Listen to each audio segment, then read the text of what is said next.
اعوذ باللہ السمیع العلیم من الشیطان اللعین الرجیم بسم اللہ الرحمن الرحیم۔ ناظرین کرام السلام علیکم ورحمۃ اللہ وبرکاتہ۔ مسائل زندگی ماہ رجب المرجب آپ کا استقبال ہے۔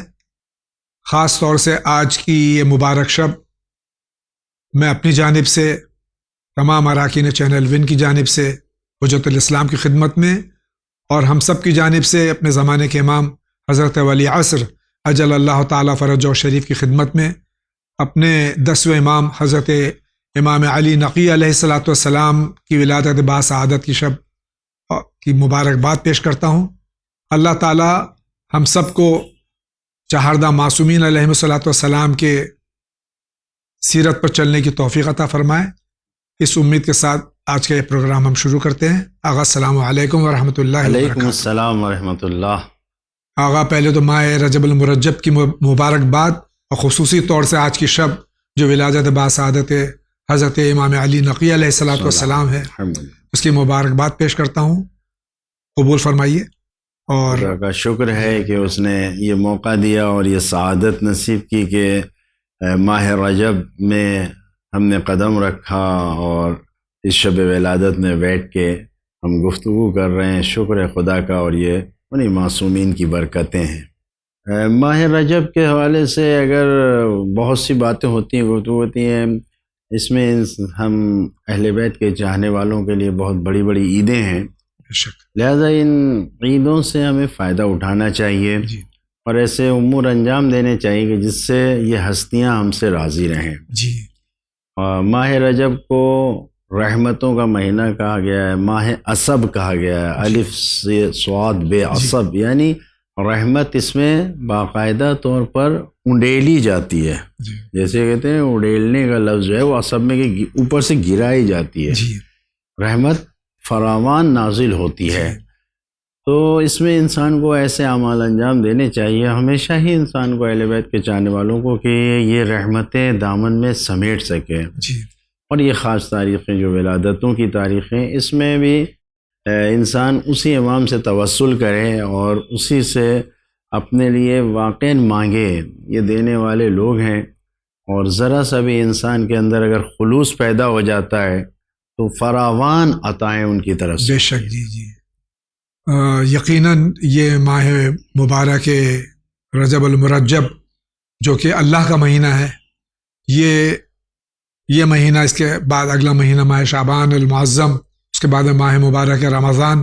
تو ابھی سے ہم اگر تیاری کریں ماہ مبارک رمضان کی تو یہ بہترین موقع ہمارے لیے کہ بالکل بہترین موقع ہے۔ آپ دیکھیے کہ علماء اخلاق اور سیر و سلوک والے جو علماء ہیں، ان کا کہنا یہی ہے کہ ماہ رجب جو یہ شروع ہے، سال کا شروع ہے، اسی لیے آپ دیکھیے شیخ عباس قمی نے بھی اور مرحوم آغا جواد تبریزی، مرزا جواد تبریزی، ملکوتی تبریزی نے، انہوں نے بھی، ملکی تبریزی نے المراقبات میں جو لکھا ہے تو مراقبہ پہلا ماہ رجب سے شروع کیا۔ مثلا مفاتیح الجنان میں آپ پہلے رجب کے اعمال لکھے گئے ہیں، یعنی یہ اہل عمل کے لیے جو واقعاً اس عرفان کی وادی میں قدم رکھ کے اپنی معرفت کو بڑھانا چاہتے ہیں، ان کے لیے یہ بہترین موقع ہے رجب، اور اس کے بعد شعبان المعظم، پھر ماہ مبارک رمضان المبارک جو ہے۔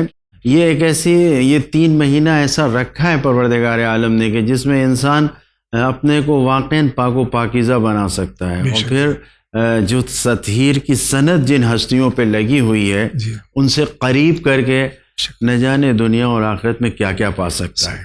اللہ تعالی ہم سب کو توفیق عطا فرمائے، الہی آمین۔ اللہ کے ان مقدس ہستیوں کے اور قریب ہو جائیں، الہی آمین انشاءاللہ۔ اگر اجازت آگا تو پروگرام شروع کریں۔ دیکھتے سب سے پہلے کہاں سے سوال ہے۔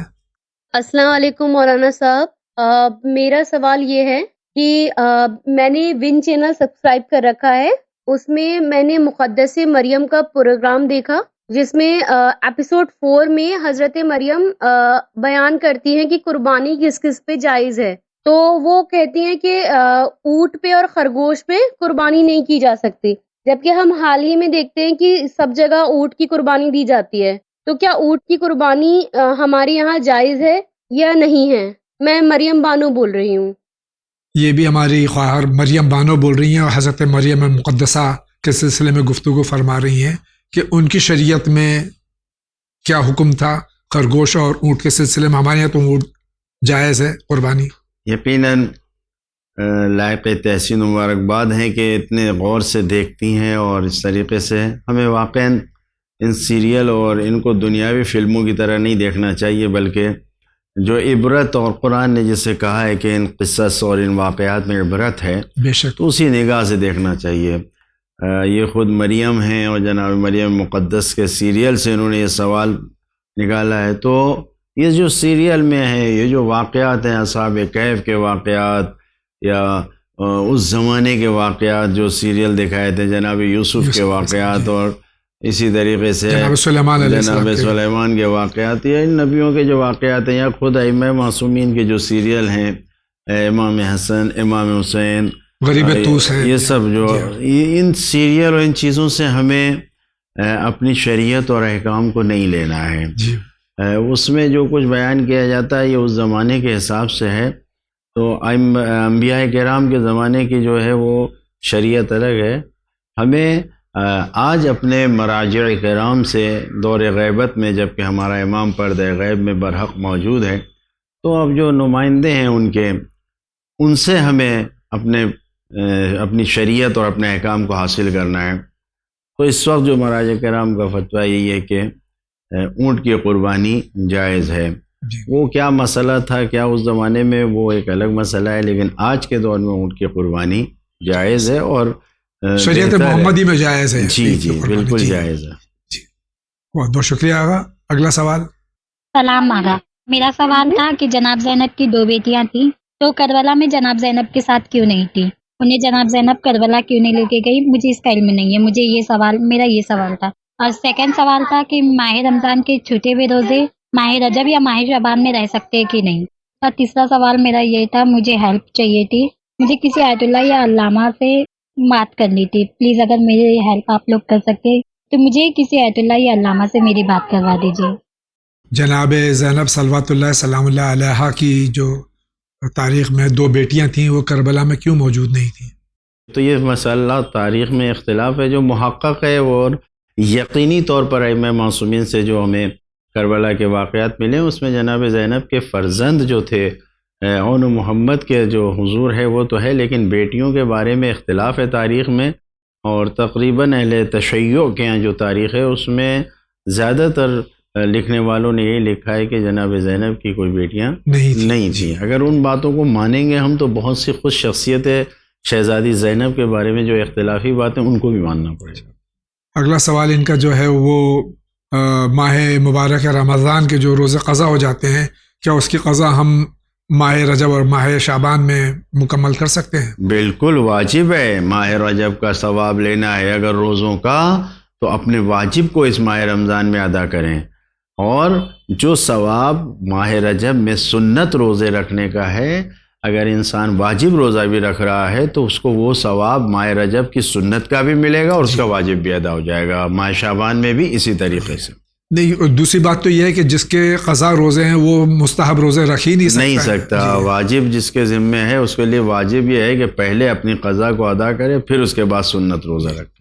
یہ چاہتی ہیں کہ کسی آیت اللہ مراجع کرام میں سے کسی کا یا کسی علامہ کا، یہ لفظ علامہ تو آج اتنا عام ہو گیا ہے کہ کافی وہ ہو گیا، یہ کسی کا نمبر چاہتی ہیں جن سے گفتگو کر پائیں. کیا فرماتے ہیں آپ؟ یہ تو بہرحال اب یہ علامہ اور آیت اللہ جن سے یہ بات کرنا چاہتی ہیں، یہ کسی سے تو وہ یہاں دفتر میں فون کر کے پوچھیں، اگر کسی سے رابطہ یہاں سے ہوگا. ہمارا تو رابطہ نہیں ہے، مگر یہ کہ خود ایران جائیں یا عراق جائیں تو قم اور نجف میں وہاں پر جا کے ڈائریکٹ ملاقات ہو سکتی ہے. کیونکہ ہم لوگ قم میں بھی تھے تو وہاں پر بھی دفتر میں جانے پہ صرف سامنے تو بات ہوتی تھی، فون پر ان لوگوں سے بات نہیں ہوتی تھی. شکریہ آغا. اگلا سوال دیکھتے ہیں کس کا ہے. السلام علیکم مولانا صاحب. مجھے یہ جاننا تھا کہ جیسے کہ میری امی کی ایج لگ بھگ 60 ایئرس ہے، تو ان کا سر وغیرہ دکھتے رہتا ہے، تو رات میں وہ سونے سے پہلے سر میں تیل لگا کر سوتی ہیں، تو کیا وہ صبح اٹھنے کے بعد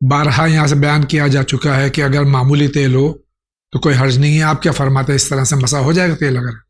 مسا کرنے میں جو ہمارے ہاتھوں میں پانی کی جو تری ہوتی ہے جی وہ تری اگر پہنچ رہی ہے اور تیل کی چکنائی رکاوٹ نہیں بن رہی ہے تو مسا صحیح ہے. لیکن اگر تیل زیادہ ہے اور تیل خشک نہیں ہوا ہے، چکنائی موجود ہے، تو مسا صحیح نہیں ہوگا.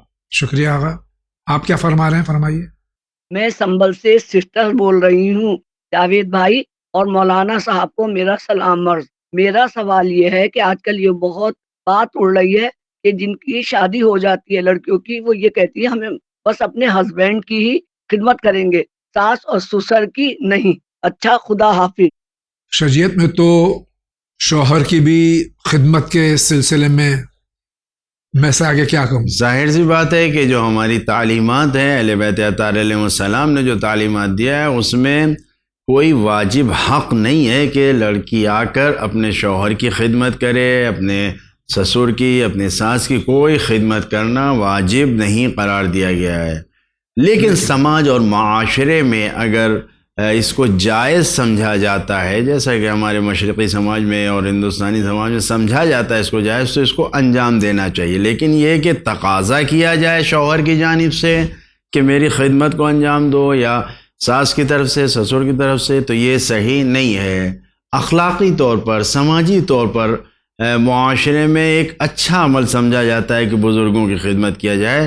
تو اگر کوئی لڑکی، کوئی بیوی یہ کہتی ہے کہ میں شوہر کی خدمت کرنے کے لیے ہوں، ساس سسر کی نہیں، تو یہ غلط ہے. آپ تو شوہر کی خدمت کے لیے بھی نہیں ہیں. لیکن جس طریقے سے آپ نے اپنا فریضہ شوہر کی خدمت کو بنایا ہے، ویسے ہی ساس سسر کی خدمت کو بھی بنایا جا سکتا ہے. لیکن کہیں سے پریشر نہیں ڈالا جا سکتا، دباؤ نہیں ڈالا جا سکتا ہے، اور اس کے شریعت کے خلاف بھی نہیں ہوگا اگر کوئی خدمت انجام نہیں دیتا. شکریہ آغا. آگے بڑھتے ہیں. جی السلام علیکم مولانا. جو صدقہ ہم لوگ نکالتے ہیں، صدقہ امام زمانہ کا، سلامتی امام زمانہ یا جان مال کا صدقہ، تو اس کو ہم دیکھتے ہیں کہ لوگ جمع کرتے رہتے ہیں، اکٹھا کرتے رہتے ہیں کہ ایک ساتھ کسی کو دے دیں گے. اور میرا یہ ماننا ہے کہ جمع نہیں کر کے روز دے دے کسی کو. اور میرا سوال ہے کہ بس یہ جمع کر کے دینا بہتر ہے یا روز اس میں مطلب دے دیں؟ اگر آپ صدقہ روز نکال رہے ہیں تو روز ہی اسی وقت دے دیں کوئی محتاج کو، مستحق کو، یا جمع کریں، کلیکٹ ہو جائے بہت سارا تب دیں. ایسا لوگ کرتے میں دیکھتا آیا ہوں. کیا ایسا کرنا صحیح ہے؟ شکریہ. جو روز مرہ ہم گھر میں امام زمان علیہ السلام کا صدقہ جان و مال کا اور اپنے گھر والوں کا صدقہ نکالتے ہیں، اس کو کوئی 1 روپیہ، کوئی 2 روپیہ، کوئی 5 روپیہ، تو یہ اگر روزانہ ہم کسی کو دیں تو کسی کے کام نہیں آتا. لوگ جمع کر لیتے ہیں، اور جب یہ اچھی تعداد میں جمع ہو جاتا ہے، 15 دن میں، 10 دن میں، مہینے میں، 1000، 500، 2000، تو یہ کسی کو دے دیتے ہیں. تو کیا یہ طریقہ صحیح ہے؟ صدقے کے لیے حکم یہی ہے کہ جیسے ہی نکالو حقدار تک پہنچا دو. لیکن اگر حقدار ہمیں نہیں ملتا یا رقم کم ہے اور نہیں دینا چاہتا انسان، تو اس کو جمع کرنے میں کوئی حرج نہیں ہے. مثلا بمبئی شہر میں ہم دیکھتے ہیں کہ جس کو ہم دینا چاہتے ہیں ویسے فقیر ہمیں نہیں ملتے، نہیں دیکھتے. روز جمع کر رہا. مختلف ادارے ہیں، وہ جمع کر کے سینٹرلائز کر لیتے ہیں، ایک مرکز پہ جمع ہوتا ہے، اور پھر اس سے بڑا کام ہو رہا ہے. تو اسی طریقے سے کہیں پہ بھی اگر یہ جمع کر کے اور اس سے ایک اچھا بڑا کام کیا جا رہا ہے تو اس میں کوئی حرج نہیں ہے. لیکن بہتر یہی ہے کہ اگر حقدار موجود ہے تو روز کا روز اس کو دے دیجیے. شکریہ آغا. اگلا سوال. السلام علیکم، میرا نام سید ریاض حسین جعفری، میں ناگپور شہر سے بول رہا ہوں. آقا کی خدمت میں، علی جاوید زیدی صاحب کی خدمت میں بہت بہت سلام. سوال نمبر 1، دودھ پلانے سے محرم بننے کی کیا شرطیں ہیں، بیان فرمائے. سوال نمبر 2، کہ ہم کیسے جانیں کہ اللہ ہماری عبادت کو قبول کیا ہے، اللہ کی مرضی کے مطابق ہماری نمازیں، ہمارا روزہ، ہمارا حج صحیح ہے، اللہ کی مرضی کیسے معلوم ہو؟ جواب عنایت فرمائیں. شکریہ. خدا حافظ. جو رضائی ہمارے مسئلہ ہے دودھ پلانے کا، تو کتنا دودھ پلایا جائے، کس وقت تک دودھ پلایا جائے کہ وہ کہا جائے کہ یہ